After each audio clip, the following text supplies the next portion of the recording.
ओम।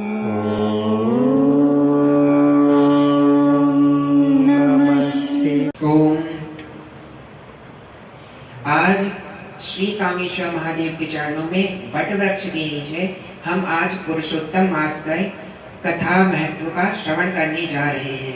आज पुरुषोत्तम मास का तृतीय दिवस है। इससे पहले 2 अध्याय पूर्ण हो चुके हैं। आज हम तृतीय दिवस के तृतीय अध्याय को हम सुना रहे हैं। ओम श्री गुरुभ्यो नमः। अथ तृतीयोऽध्यायः। यहाँ ऋषि एवं सूत जी की का वार्तालाप चल रहा है। तो उनकी वार्तालाप चलते हुए आगे यह होता है कि ऋषियों ने सूत जी से कहा, हे सूत जी महाराज, भगवान नारायण ने नारद जी को जो कथा सुनाई थी उसे आप विस्तार पूर्वक हमें सुनाइए, बतलाइए।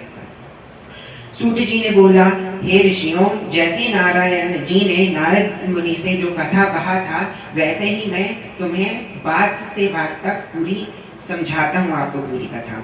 भगवान नारायण ने कहा था कि हे नारद, महाभारत के युद्ध से 14 वर्ष पहले दुर्योधन और शकुनी ने जुए से छल करके धर्मराज युधिष्ठिर से सब कुछ छीन लिया था। जब युधिष्ठिर एवं दुर्योधन के बीच चौरस का खेल हो रहा था तो शकुनी ने चौरस में अपनी बाजी मार के पूरा युधिष्ठिर से सब कुछ लूट लिया था, सब कुछ जुए में जीत लिया था। दुर्योधन के कहने पर दुशासन ने द्रौपदी की साड़ी को पकड़कर उसे भरी सभा में खींच लिया था। तब भगवान श्री कृष्ण ने द्रौपदी की रक्षा की थी। उसके उपरांत प्रतिज्ञा अनुसार पांडव राज्य को त्याग कर काम्यक नामक वन को चले गए। काम्यक नामक वन में पूरे पांडव प्रतिज्ञा अनुसार प्रतिज्ञा की थी, अगर हम जुए में हार जाएंगे तो हम 14 वर्ष का वनवास लेंगे तथा 1 वर्ष का अज्ञातवास लेंगे। तो वह पांडव प्रतिज्ञा अनुसार काम्यक नामक वन में चले गए। वनों में पांडवों ने अनेकों कष्टों को उठाया। उन दुखी जनों को देखने के लिए एक बार भगवान श्री कृष्ण काम्यक वन आ पहुंचे एवं तब अपने निकट भगवान को पाकर पांडवों ने अपने प्राणों को लौटा हुआ अनुभव करने लगे तथा वे भगवान से प्रेम विह्वल हो मिले और भगवान के चरण कमलों को उन्होंने प्रणाम किया। द्रौपदी ने भी भगवान श्री कृष्ण के चरणों को बारंबार सिर नवाया भगवान श्री कृष्ण के चरण कमलों पर। उस समय भक्तवत्सल विश्वात्मा भगवान श्री कृष्ण बहुत दुखी हुए और धृतराष्ट्र के पुत्र दुर्योधन आदि को भस्म करने की इच्छा से उन्हें बहुत ही क्रोध आया। वह कोप में आ गए तथा वह क्रोध अग्नि के समान वह जलने लगे। उनका पूरा चेहरा लाल पड़ गया। उस समय अर्जुन भगवान श्री कृष्ण के इस बीभत्स रूप को देखकर अर्जुन भी बहुत कांप उठे। 5 पांडवों सहित अर्जुन भी कांप उठे।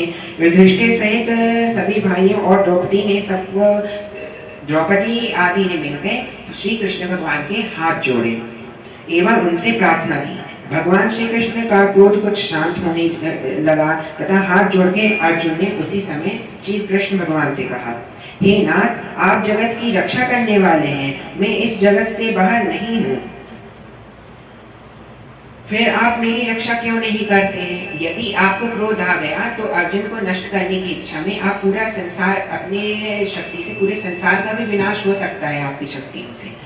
तो आप उस संसार के अंतर्गत मैं भी रहता हूँ, मैं आपका परम भक्त हूँ, तो आप मेरी रक्षा क्यों नहीं करते हैं? आप हमारे कष्टों को क्यों दूर कीजिए? आप जो सारी बातों को जानते ही हैं। हे प्रभु, मैं आपके चरणों में बारंबार प्रणाम करता हूँ।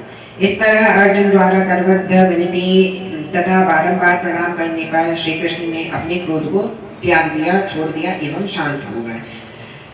हे ऋषियों, यहाँ सूत जी एवं ऋषियों की बात चल रही है। तो सूत जी कहते हैं ऋषियों से, हे ऋषियों, तब पांडवों ने भी संतोष माना और उनके भयभीत मुख को फिर से खिला उठा।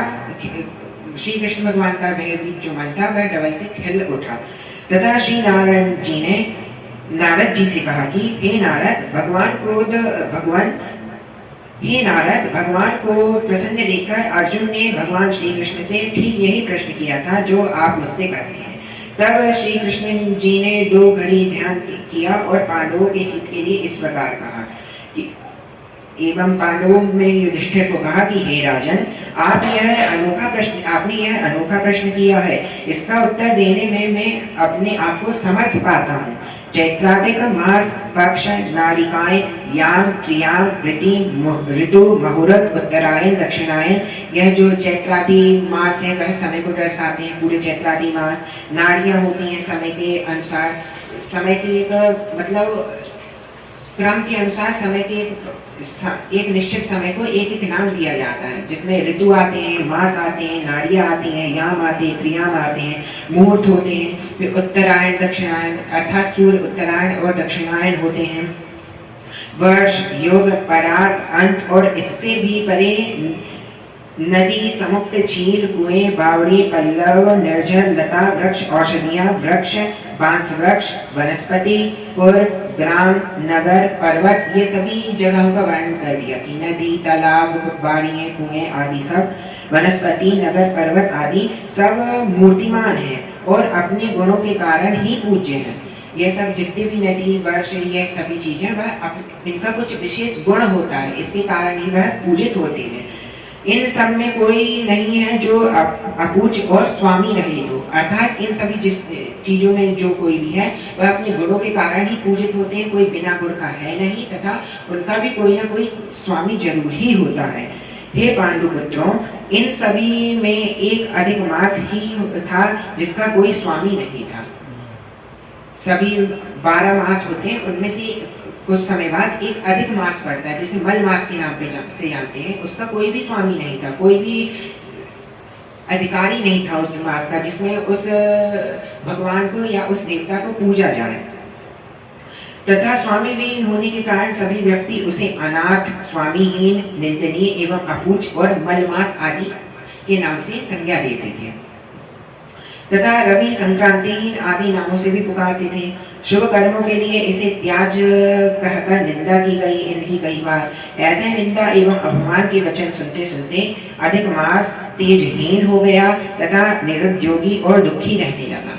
यदि हम किसी व्यक्ति को बार बार निरुत्साहित करते हैं तो कुछ समय बाद वह तेजहीन हो जाता है, कुछ समय बाद वो सोचने लगता है क्या हम ऐसे हैं, क्या हमारी इतनी ही शक्ति है, यह सोच के वह तेजहीन हो जाता है, दुखी हो जाता है। इसी प्रकार मलमास भी तेजहीन हो गया, फिर अत्यंत चिंतित हो गया एवं बहुत चिंता करते करते वह मरणासन्न हो गया।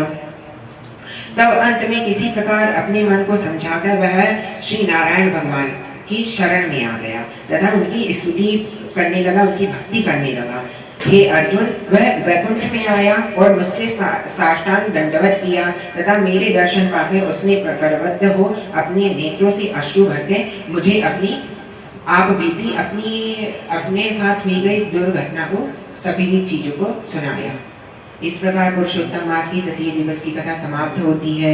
इति श्री पुरुषोत्तम मास महात्म्ये अधिक मासस्य वैकुंठ प्रयाण नाम तृतीयोऽध्यायः। श्री महादेवार्पणमस्तु, श्री सत्यनारायणार्पणमस्तु। नमो पार्वती पतये, हर हर महादेव।